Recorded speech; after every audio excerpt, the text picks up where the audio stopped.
আল্লাহর নবী মক্কার সব কাফেরদেরকে ডাক দিলেন সাফা পাহাড়ের পাদদেশে, হে মক্কার কাফেররা, আমি যদি মুহাম্মদুর রাসূলুল্লাহ তোমাদেরকে বলি পাহাড়ের ওই পাশে শত্রু দল তোমাদের জন্য অপেক্ষা করছে, একটু পরে তোমাদের উপর আক্রমণ করবে, তোমরা কি বিশ্বাস করবে?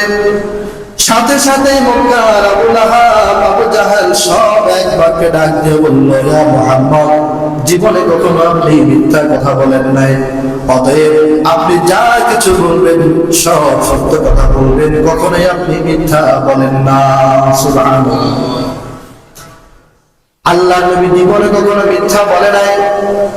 মক্কার মানুষ আল্লাহর নবীকে কয়েকটা কথা বলল। এক নম্বর, তারা বলতো যে লোকটা পাগল, নাউজুবিল্লাহ। দুই নম্বর, তারা বলতো লোকটা জাদুকর। আরো বলতো লোকটা গমর, জ্যোতিষী। এই ধরনের কথা তারা বলতো মক্কার আবু জাহেল, উতবা, সাইবা সবাই।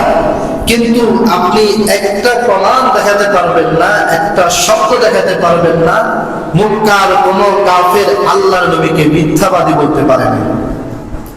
কোন কাফের এত বিরোধিতা তারা করেছে, কিন্তু কখনোই তারা আল্লাহর নবীকে মিথ্যাবাদী, মিথ্যুক এই কথা বলতে পারে না। এই কথা তারা বলে নাই।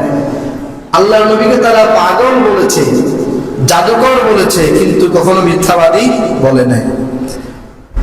হযরত আবু সুফিয়ান রাদিয়াল্লাহু আনহু ইসলাম ধর্ম গ্রহণ করার আগে তিনি সিরিয়ার জমিনে ব্যবসা করছেন। আর এই দিক দিয়ে আল্লাহর নবী সিরিয়ার বাদশাহ হিরাক্লিয়াসের কাছে ইসলামের দাওয়াত পাঠালেন।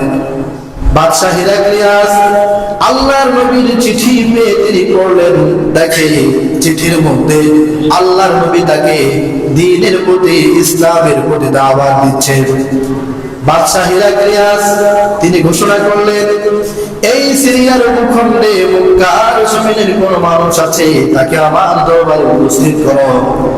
বাদশাহ হিরাক্লিয়াসের লোকেরা তামাম সিরিয়া খুঁজে হযরত আবু সুফিয়ানকে বাদশার দরবারে উপস্থিত করলো। তখন আবু সুফিয়ান মুসলমান হননি। ইসলামের যে কয়েকজন বড় বড় শত্রু ছিল, তার মধ্যে এক নম্বরের বড় শত্রু ছিল আবু সুফিয়ান। বাদশাহ হিরাক্লিয়াস ওনার দরবারে বসলেন, আবু সুফিয়ানকে সামনে বসাইলেন, আর আবু সুফিয়ানের সাথে যারা আসতো তাদেরকে আবু সুফিয়ানের পিছনে বসাইলেন। এরপরে বাদশাহ হিরাক্লিয়াস বললেন, হে আবু সুফিয়ান, কয়েকটা প্রশ্ন আমি তোমাকে করব, সেই প্রশ্নগুলোর উত্তর তুমি দিবে। আর তোমার পিছনের লোক যারা আছে, তারা তুমি যদি মিথ্যা বলো তাহলে তারা সাথে সাথে সেই কথা আমাকে বলে দিবে। আবু সুফিয়ানকে বাদশাহ হিরাক্লিয়াস কয়েকটা প্রশ্ন করলো। এক নম্বরে প্রশ্ন করলো, হে আবু সুফিয়ান, যে নবীর চিঠি আমার কাছে আসলো, এই নবী তোমার সম্পর্কে কি হয়? আবু সুফিয়ান বলে, যে নবীর চিঠি আপনার কাছে আসলো, ওই নবী আমার সম্পর্কে চাচাতো ভাই হয়। এরপরে বাদশাহ হিরাক্লিয়াস আরেকটা প্রশ্ন করলেন, যেই নবীর চিঠি আমার কাছে আসলো, ওই নবীর বংশ মর্যাদা কেমন?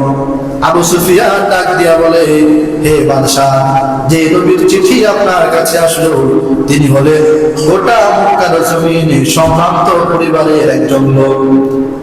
বাদশাহ একটা প্রশ্ন করলো, যেই নবীর চিঠি আমার কাছে আসলো, ওই নবীর কারা অনুসরণ করে? যারা ধনী ধনাঢ্য ব্যক্তি তারা তার অনুসরণ করে, নাকি গরিবেরা তার অনুসরণ করে? আবু সুফিয়ান বলল, গরিবেরা তার অনুসরণ করে। এইভাবে কয়েকটা প্রশ্ন করতে করতে এক পর্যায়ে বাদশাহ ডাক দিয়া বললেন, হে আবু সুফিয়ান, যে নবীর চিঠি আমার কাছে আসলো, ওই নবী জীবনে কি কখনো তোমাদের সাথে মিথ্যা কথা বলেছে?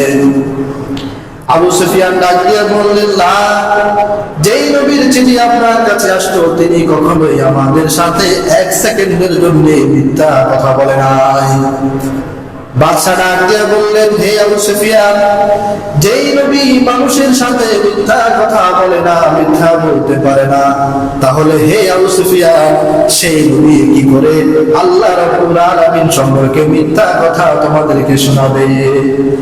হে আবু সুফিয়ান, নবীরা কখনো মিথ্যা কথা বলে না, সব সময় নবীরা সত্য কথা বলে। কিতাবের মধ্যে আসে গোটা আরবের মানুষেরা, গোটা মক্কার মানুষ আল্লাহর নবীকে নবী হিসাবে না মানতে পারে, কিন্তু আল আমিন হিসাবে গোটা মক্কার মানুষ আল্লাহর নবীকে মানত। সুবহানাল্লাহ।